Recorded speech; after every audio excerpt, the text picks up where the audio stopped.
Between August 1982 and December 1983, three unsolved crimes made families, police, and the community wonder if a serial killer was targeting young boys in their community.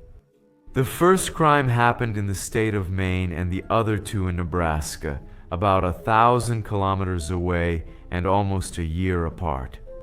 However, the modus operandi pointed to the same person, but the answer would only be found years later. The unfolding of these events pointed in a truly macabre direction. And in today's video, I'll tell you about the case that became known as the Woodford slasher. I'm Marcos. Welcome everyone. Please check your subscription to the channel. If you can, leave a comment to help with the video's engagement. Don't forget to like and join our members club. With the announcements done, let's get to the facts.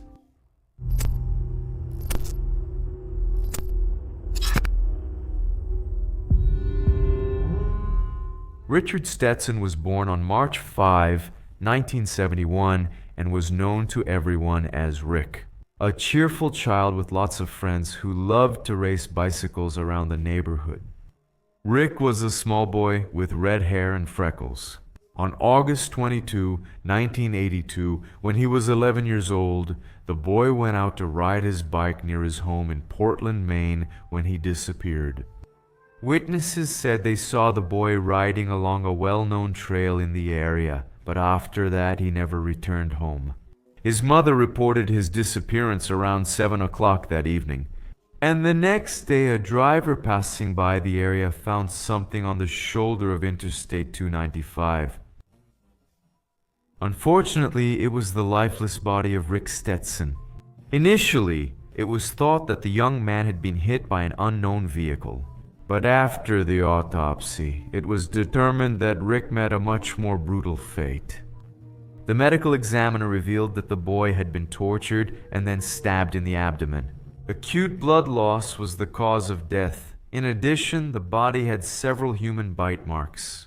At the time, a criminal profile of the unknown assailant was drawn up by a specialist, and it indicated that he was probably a man in his early 20s, with dark hair and medium height.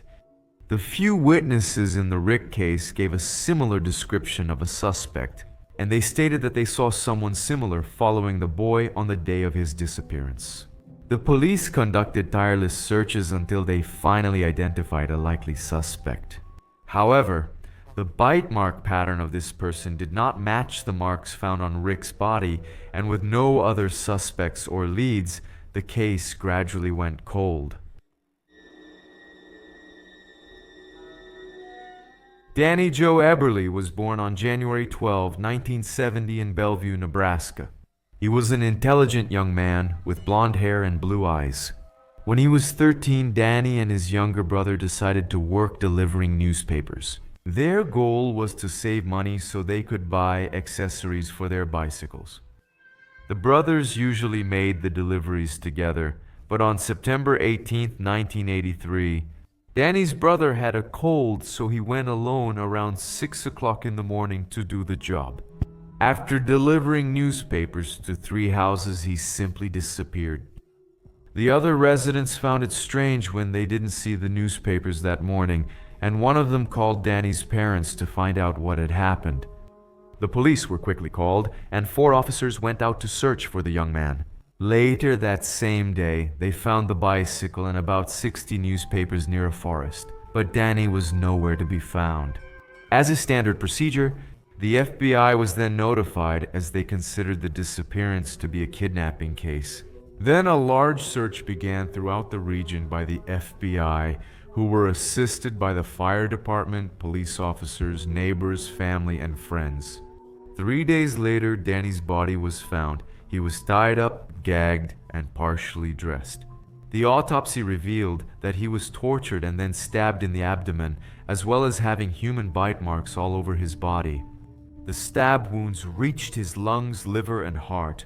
The killer also carved a star on his chest with a knife. The rope used to tie him up was unique. The FBI agent said he had never seen one like that before. It was made up of 26 types of fibers in 6 different colors. That rope would be the key to solving this crime. The tragic death of Danny Joe Eberle shocked the entire community. Children were forbidden to leave their homes, playgrounds were abandoned, and many newspaper delivery boys quit their jobs.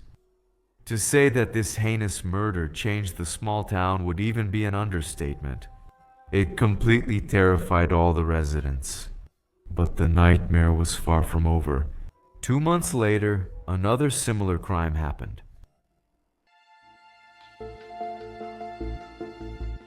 Christopher Walden was born on September 28, 1971 in Omaha, also in Nebraska. He had blonde hair, blue eyes, and a contagious smile. The boy lived with his mother, siblings, and his father, Lieutenant Colonel Stephen Walden, who was serving at Offutt Air Force Base. And remember this name well, because this military base will be important later in the story. On December 2nd, 1983, Christopher, who was 12 years old at the time, was walking to school when he disappeared. An elderly woman witnessed when a vehicle stopped next to him and saw a man pointing a knife at Christopher, forcing the boy to get into the car. She described the man as a young man in his early 20s, with dark brown hair. The lady was so shaken by what she had just witnessed that she didn't even know if what had happened was real. She didn't report the incident to the authorities until she learned that Christopher was missing. Right. The incident disturbed the community, which was still recovering from the loss of Danny Eberle. Christopher's parents feared he was dead from the moment he disappeared, so a large search began. 3 days later, 2 hunters found the boy's body in a snow-filled ravine. He was less than 5 kilometers from where Danny was discovered months earlier. The police had no doubts. The 2 cases were clearly connected, and the suspicion was confirmed by the autopsy results. The medical examiner indicated that Christopher was stabbed to death after being cruelly tortured. A star was carved into his chest. The body was almost naked, wearing only underwear, and human bite marks were scattered across all the limbs. His throat was cut so deeply that he was almost decapitated. The medical examiner found evidence that Christopher was probably still alive when most of the torture was inflicted on his body. He had a terrible death at the hands of a serial predator. Once again, nothing relevant came up for the case to be solved once and for all. But this time, by looking more closely at the evidence, the police noticed that the killer had made a stupid mistake. He approached the boy in the middle of the street and left an eyewitness, the elderly lady. The woman then went to the police and was able to describe the kidnapper. A police sketch artist made a drawing, and the famous FBI agent Robert Ressler was called in to develop a profile of the killer. Ressler said that the killer probably lived or worked nearby and had possibly undergone training as a scout or in the military. He had forensic knowledge and read detective magazines, as well as being addicted to pornography. Ressler also believed that the killer watched the news coverage of the crimes and would be eager to talk about his actions. But unfortunately, both Danny's case and Christopher's case were heading toward being closed. And here, a side note.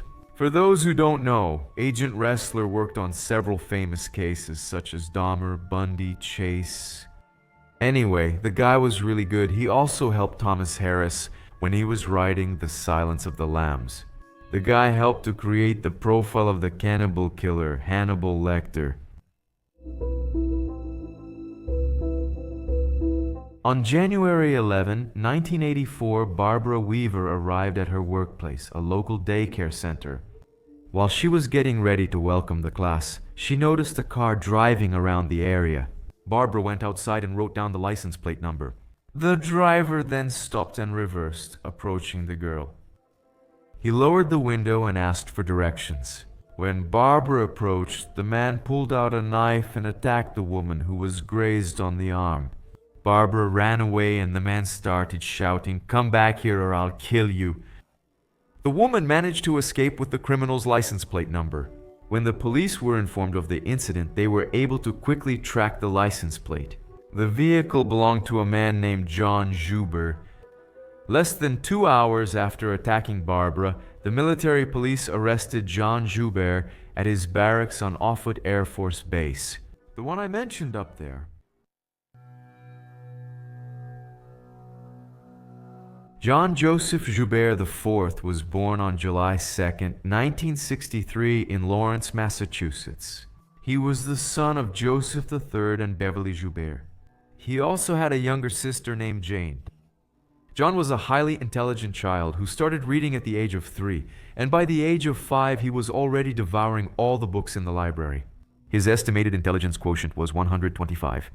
And later, he joined the Boy Scouts of America, where he stayed until his teenage years. He was by far the most decorated scout on his team. Always very polite and helpful, John was a handsome boy with dark hair and eyes, and a charisma that charmed everyone who met him.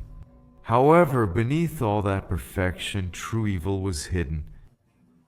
No one could ever imagine that two brothers could be so different.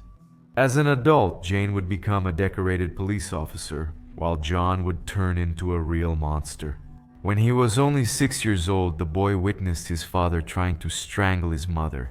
Luckily, the woman survived and immediately filed for divorce, moving with her children to Maine, a state located in the far northeast of the United States. And she cut off all relations and contact with her children's father.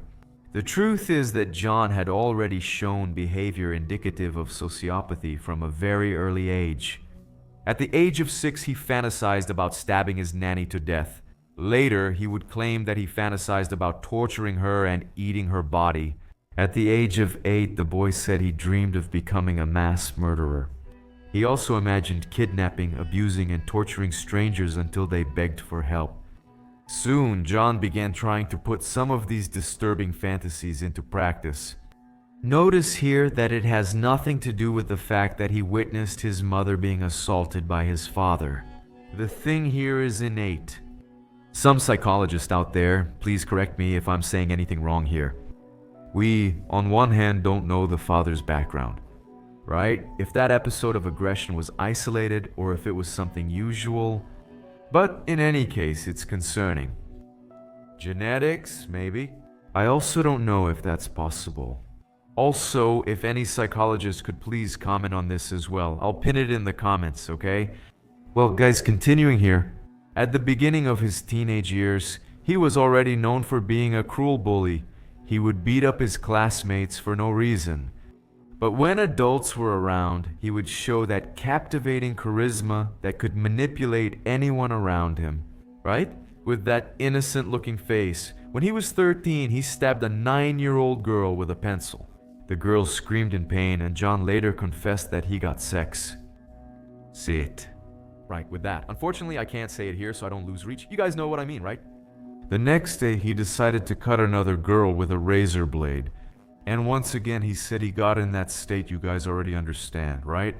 When he was 15 years old, he attacked 2 boys. He beat up the boys, then suffocated them and stole their belongings. One of those boys almost died, but John somehow got away without any serious consequences. It was in the state of Maine, when he was still living with his mother, that John killed for the first time. In August 1982, as stated at the start of the video, he killed young Richard Stetson.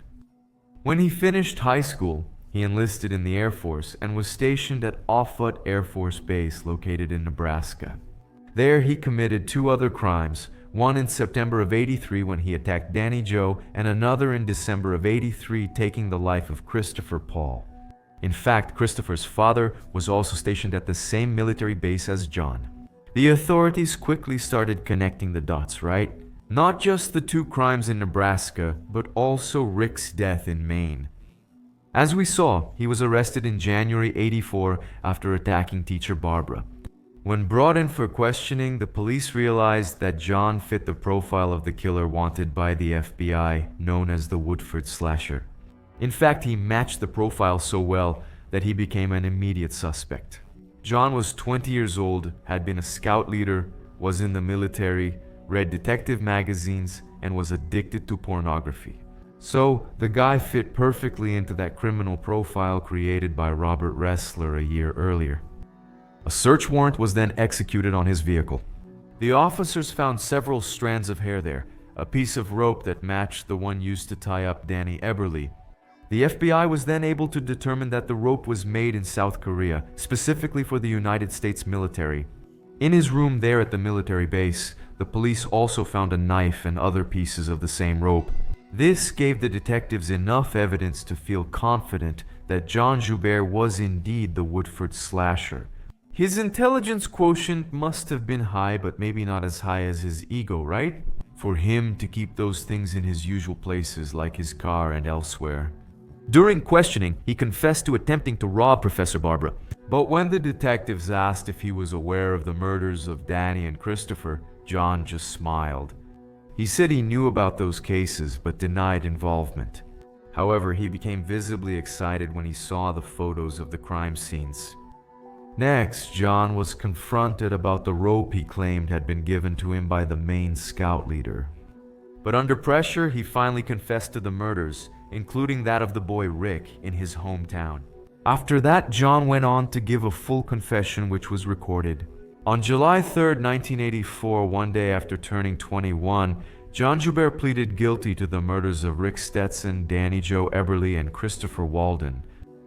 In October 1984, he received the death sentence for 2 crimes in Nebraska. And in '89, John was extradited to Maine to be tried for the murder of Richard Rick Stetson. In October '90, he was found guilty in Maine and sentenced to life in prison without the possibility of parole. And then he was sent back to Nebraska to face the death penalty for the other 2 crimes. During his time on death row, John appealed his conviction and sentence several times, but without success. The date of his execution was set for July 17, 1996. However, the defense attorneys asked the United States Supreme Court for clemency. As the execution date approached, look how crazy this is. He asked for copies of the crime scene photos for Master. Yeah, that request was denied, just like his clemency request. Shortly after midnight on July 17, 1996, John's head was shaved and he was escorted down the hallway to the death chamber. At that time, Nebraska still used the electric chair to carry out executions. His last meal consisted of a pizza with green pepper and onion, strawberry cheesecake, and a bottle of Coca-Cola. In his final statement, John Joubert said, "I just want to say that, once again, I'm sorry for what I did. I don't know if my death will change anything or bring peace to anyone. And I just ask the families of Danny Eberle, Christopher Walden, and Richard Stetson to try to find some peace. And I ask the people of Nebraska to forgive me, that's all." At 12:14, 2,450 volts went through his body, but 2 more shocks followed before the electric chair was turned off. John was dead, and what you could see was smoke coming out of his mask and his clenched fists. At 12:22, John Joseph Joubert IV, then 33 years old, was declared dead. The prison doctor found a 4-inch brain blister on the top of his head. Other blisters were also found above both ears. This discovery led death penalty activists to argue that the electric chair was a cruel and unusual punishment. And after that, the state of Nebraska started using only lethal injection to carry out the death penalty. Rick, Danny, and Christopher suffered horrible deaths at the hands of a man who had shown sadistic and sociopathic tendencies from a very young age. John Joubert was a true monster in every sense of the word. If he had been allowed to continue living freely, the death toll would have been significantly higher. But the state of Nebraska made sure that no one else would suffer at the hands of this evil and despicable being known as the Woodford slasher. I greatly appreciate your company, and I hope to see you in the next episode.